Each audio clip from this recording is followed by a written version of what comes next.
Bismillahirrahmanirrahim. Assalamualaikum warahmatullahi wabarakatuh. Alhamdulillahi rabbil alamin. Wassalatu wassalamu ala nabiyina Muhammadin wa ala alihi wa ashabihi wa man tabi'ahum bi ihsanin ila yaumiddin. Fasallallahu subhanahu wa ta'ala ayamuna alaina bi'ilmin nafi' wa amalin salih wa yafaqina fid din wa aftalana futuhal arifin wa yarzuqna al-ikhlasa fil aqwali wal a'mali. Allahumma amin. Ahibati fillah rahimani wa rahimakumullah jami'an. Alhamdulillah bitaufiqillahi subhanahu wa ta'ala kita kembali melanjutkan pembacaan kitab Al-Imdad fi Ba'di Masail I'tiqad. Jadi kita berikan judul Tinta Emas Akidah Islam. Ya. Kita kemarin sudah jelaskan apa itu akidah dan seterusnya. Dan kita masuk pembahasan yang pertama dalam hal ini adalah masadir tasyri'. Ini sumber-sumber syariat. Sumber-sumber syariat itu ada 3 di sini disebutkan oleh Syekh. Yang pertama adalah al-kitabu wa sunnatu wal ijma'. Qala mu'allif rahimahullah ta'ala al-kitabu wa sunnatu wal ijma'. Ini kitab, ini Al-Quranul Karim dan sunnah wal ijma'. Dan ini paten sepakat para ulama 3 hal ini tidak boleh ya kita menyampingkannya. Ketika kita beramal, kita melakukan baik beramal atau keyakinan kita ini harus dibangun di atas Al-Quran, As-Sunnah Sahihah dan ijma' para ulama salafus saleh. Ya, maka para ulama menamainya dengan hukum fikih Islam. Ini hukum-hukum syariat yang Allah mengharuskan hamba-hambanya untuk berpedoman kepadanya. Ya, karena dengan inilah sumber keselamatan. Ya. Al-Quran, berpegang teguh kepada Al-Quran dan As-Sunnah As-Sahihah dan ijma'nya para ulama salafus saleh ini sumber keselamatan. Ya. Yang pertama adalah Al-Quran. Ya. Yang pertama adalah Al-Quran. Para ulama sudah sepakat Ahlussunnah wal Jamaah ala anna aqidata islamiyah tu'khadhu min 3 masadir jumi'at fi qawlihi ta'ala. Ya, bahwasanya para ulama dari kalangan Ahlussunnah wal Jamaah mereka sudah bersepakat bahwasanya akidah Islamiyah itu harus diambil dari 3 hal. Ya, 3 sumber yang terkumpul dalam firman Allah Subhanahu wa taala, ya ayyuhalladzina amanu atiiullaha wa atiiur rasul wa ulil amri minkum. Hai orang-orang yang beriman, ini seruan bagi kita, bagi orang yang beriman, taatlah kepada Allah, kepada Al-Qur'anul Karim, wa atiiur rasul, taatlah kalian kepada Rasul sallallahu alaihi wasallam. Ya. Ini as-sunnah Nabi as-sunnah Nabi sallallahu alaihi wasallam yang sahihah. Wa ulil amri minkum, dan para pemimpin di antara kalian, ini ijma'nya para ulama salafus saleh. Ya. Yang pertama kita bahas tentang Al-Qur'anul Karim. Ya. Atau sebelumnya kita menjelaskan apa itu Al-Qur'an, yang perlu kita pahami bahwasanya Al-Quran atau siapapun yang berpegang teguh kepada Al-Quranul Karim dan sunnah sallallahu alaihi wasallam, maka dia tidak akan sesat. Saudaraku seiman, jemaah dirahmati Allah, para keluargaku, ya, dimanapun Anda berada, ya, para jemaah yang semoga dirahmati oleh Allah, berpegang teguhlah kalian di dalam mengamalkan ya, atau hidup di muka bumi ini. Ya, mengarungi hidup di muka bumi ini, ibadah kalian, apapun bentuk jenis ibadah yang kalian lakukan, maka berpegang teguhlah kepada Al-Quran, maka berpegang teguhlah kepada sunnah Nabi SAW. Dengan demikian kalian tidak akan tersesat selamanya. Ya, sebagaimana Nabi SAW bersabda, ya ayyuhan nas, wahai manusia, inni qad taraktu fikum, sesungguhnya saya sudah meninggalkan kepada kalian, ma ini tasamtum, selama kalian berpegang teguh kepada apa yang saya tinggalkan, falan tadillu abada, maka kalian tidak akan tersesat. Jemaah, ini jamin Rasulullah SAW orang yang paling terbaik. Kekasih Allah Subhanahu wa taala yang paling terbaik. Dijamin oleh Allah Subhanahu wa taala. Ini orang Nabi SAW sudah jamin masuk surga. Kemudian kita mau pilih yang mana lagi, kawan? Sudah terang jelas, benang putih itu sudah terang jelas bagi kita. Jalan yang lurus itu sudah jelas. Maka kita mau mengikuti yang mana lagi? Mengikuti ormas, mengikuti orang, mengikuti adat, atau mengikuti guru kita? La, yang diikuti Nabi Sallallahu Alaihi Wasallam. Selama kalian berpegang teguh kepada keduanya, lan tadillu abada. Ini jamin. Maka kalian tidak akan tersesat selama-lamanya. Apa itu yang ditinggalkan oleh Rasul sallallahu alaihi wasallam? Kitab Allah wa sunnata nabiyhi sallallahu alaihi wasallam. Ini kitab Allah, ini Al-Qur'an Al-Karim, dan sunnahnya Nabi sallallahu alaihi wasallam. Demikian pula dalam riwayat lain, Nabi sallallahu alaihi wasallam mengatakan, taraktu fikum syai'ain atau amrain lan tadillu ba'dahuma kitabullahi wa sunnati. Aku tinggalkan kalian dua hal, dua perkara. Selama kalian berpegang teguh kepada dua perkara tersebut, maka kalian tidak akan tersesat. Yakni Al-Quran dan Sunnah Nabi Sallallahu Alaihi Wasallam. Ya, hai saudaraku seiman, kepala keluarga saya, sahabat saya, semoga semoga kalian sehat selalu. Allahumma amin. Dan dijaga oleh Allah dan dibimbingkan kalian ya untuk selalu berada di atas jalan yang lurus ini.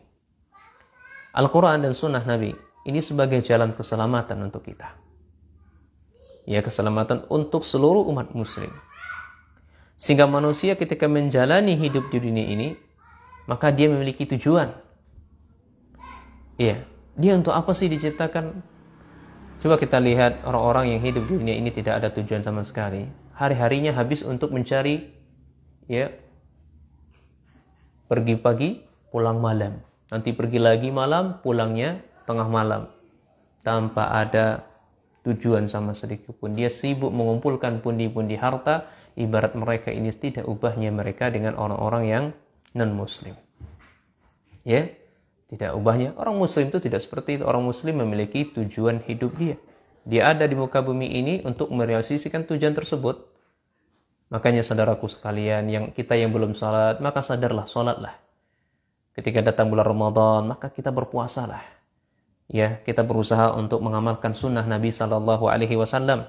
Puasa sunnah Senin Kamis, puasa Daud, atau puasa sunnah yang lainnya.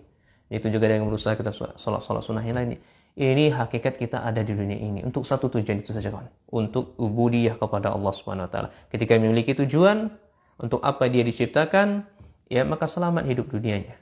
Beda halnya orang-orang yang tidak berpijakan dengan Al-Qur'an, orang-orang yang tidak percaya kepada Al-Qur'an, orang-orang yang tidak percaya kepada sunnah Nabi sallallahu alaihi wasallam, maka hidupnya tidak tahu arah, iya kan?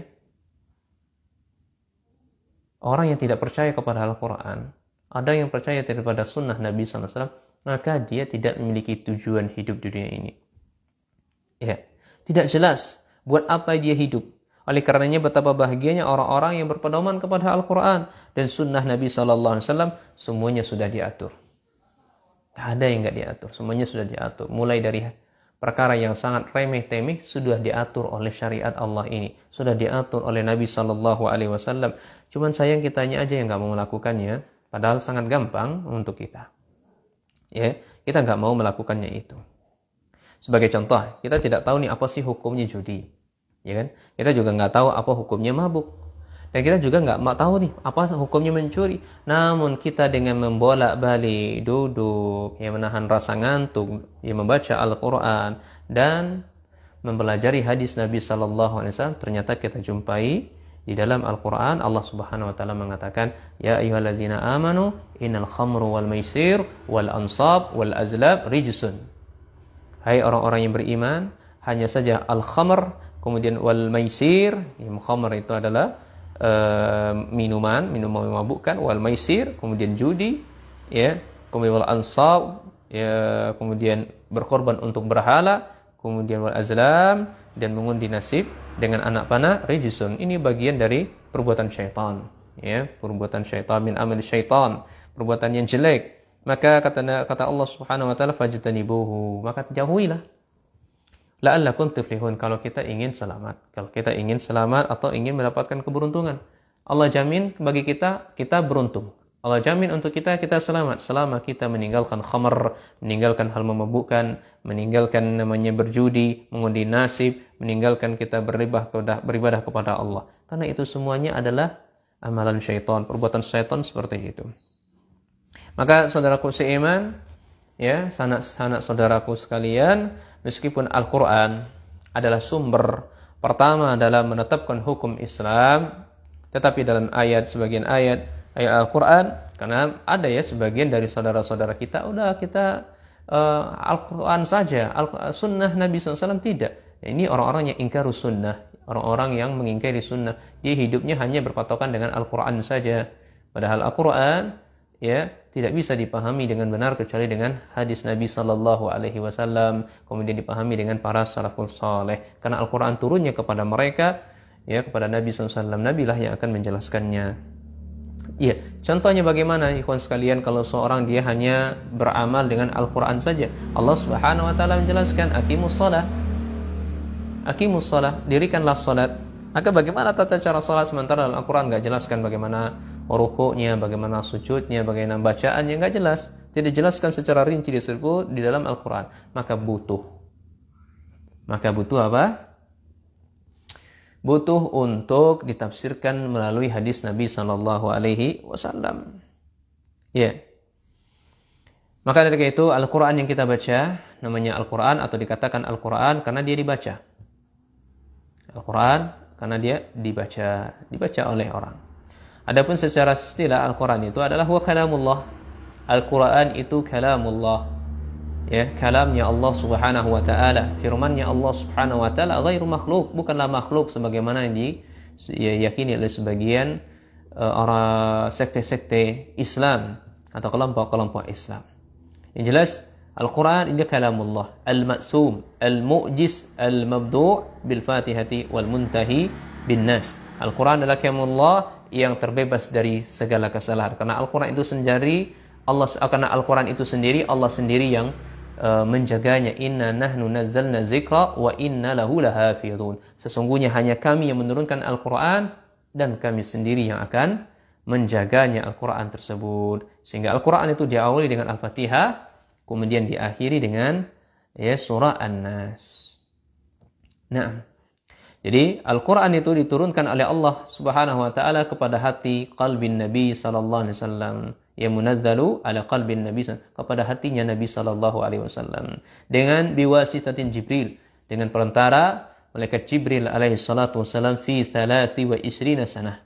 Ya, mutafarraqan, ya, selama 23 tahun dengan diturunkan secara berangsur-angsur ala hasabi hawadi, sesuai dengan kejadian yang dialami oleh Nabi sallallahu alaihi wasallam.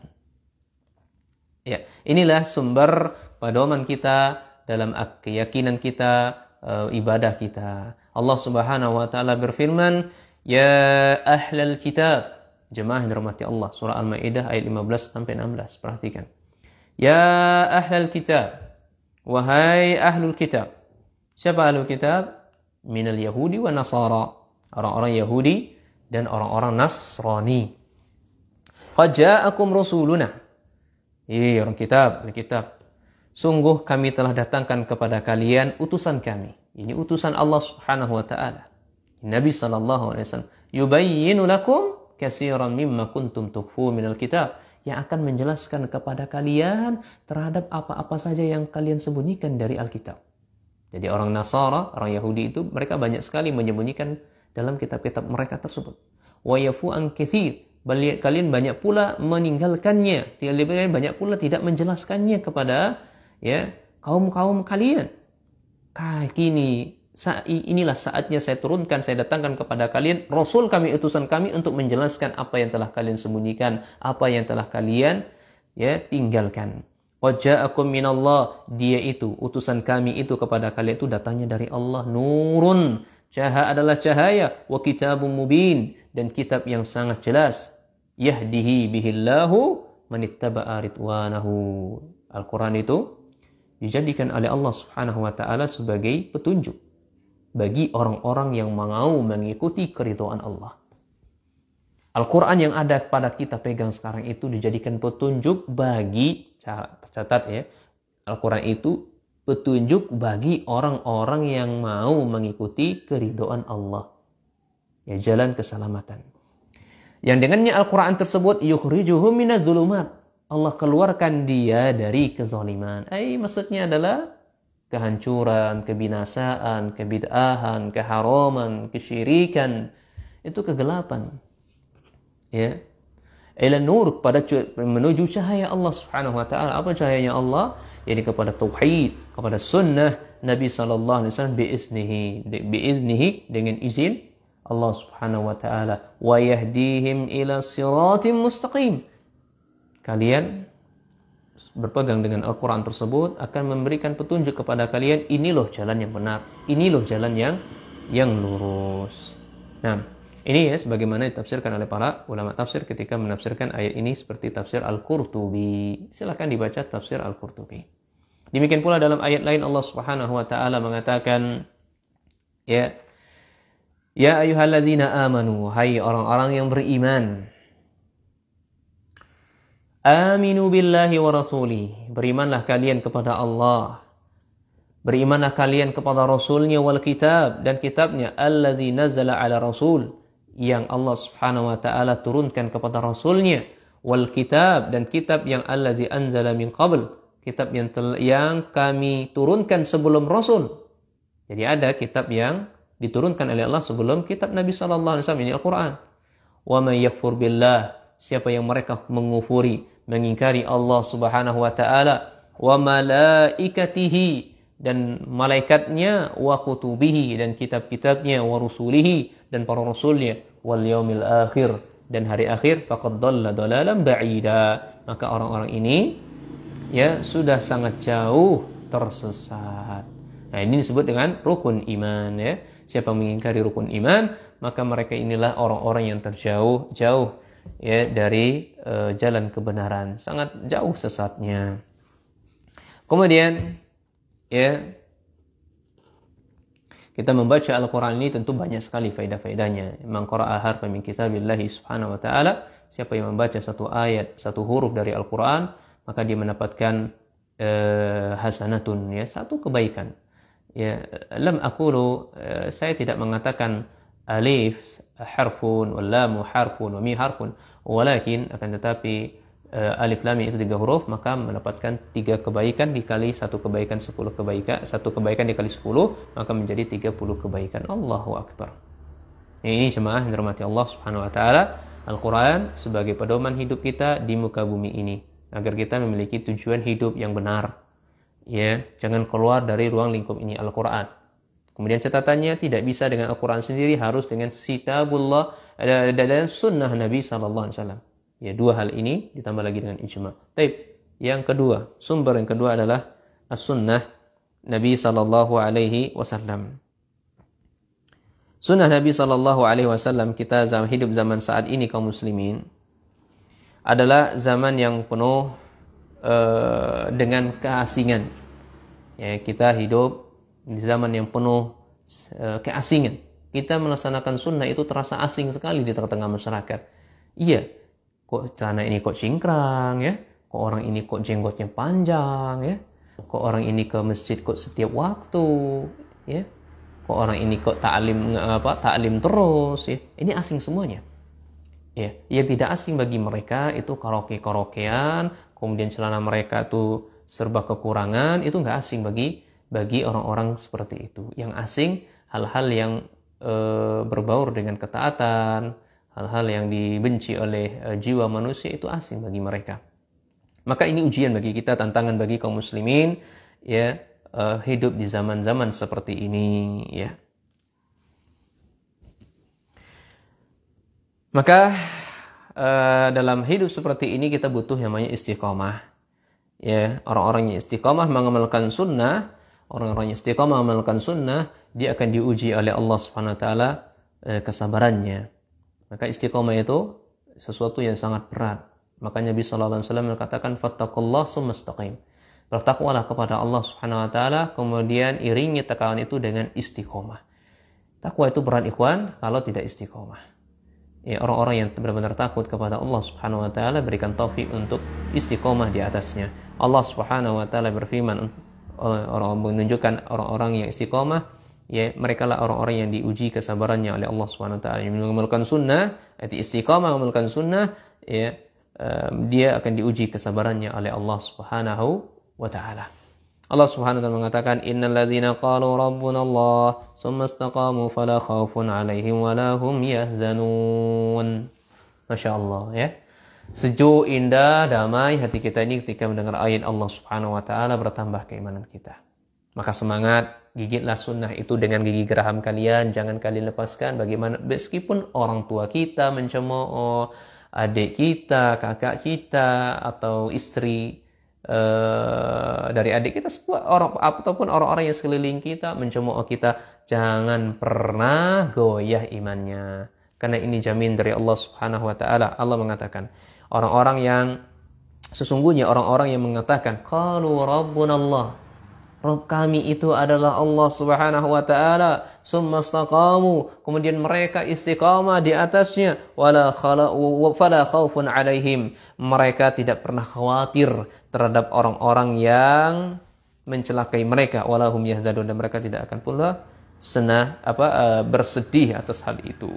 Demikian pula dalam ayat lain Allah Subhanahu wa taala mengatakan, Quran surah Al-Jin, wa allaw istaqamu 'ala at-tariqati la asqainahum ma'an ghadaqa, dan bahwasanya ya sekiranya mereka tetap berjalan di atas jalan yang lurus atau istiqamah di atas jalan yang lurus, maka la asqainahum ma'an ghadaqa, maka benar-benar kami akan memberikan mereka air yang sangat segar. Ini surga Allah Subhanahu wa taala sebagai balasan janji untuk mereka yang istiqamah menjalankan ajaran Islam, menjalankan sunnah Nabi sallallahu alaihi wasallam.